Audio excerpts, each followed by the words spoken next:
Salut à tous, c'est ZS Trader pour Ishimoku Academy 2.0. On va faire un petit point sur l'Ethereum.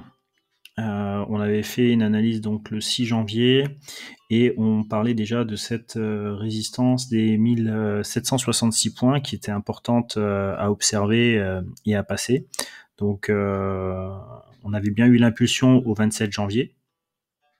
Cette impulsion du 27 janvier nous avait amené à suivre cette ligne de force, donc de projection.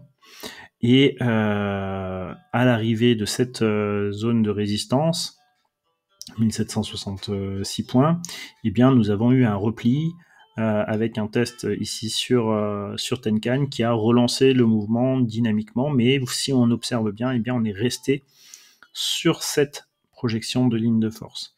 D'accord ? Donc on est en train de perdre de l'énergie, d'accord, pour pousser à la hausse.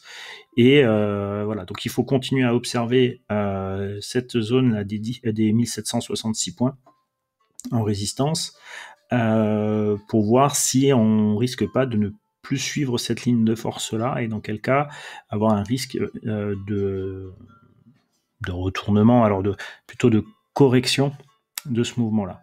D'accord, donc c'est très important. On est arrivé sur des dates, sur la période de date importante entre le 8 février et le 12 février. Donc ça, maintenant, ça va être quelque chose d'important à observer.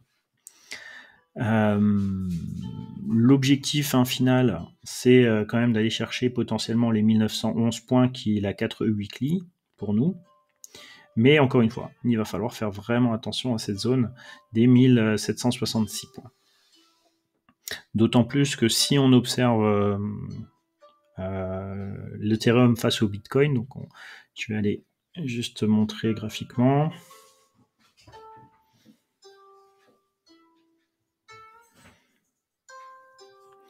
Si on regarde, on va le regarder au niveau du weekly, pour que ce soit un peu plus clair.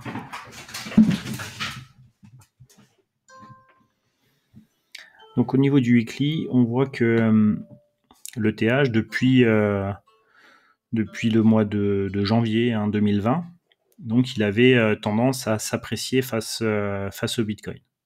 Et on est arrivé justement sur une zone de résistance pour le TH face au Bitcoin, et qui pourrait justement amener ce fameux reflux et revenir chercher donc cette zone-là de correction.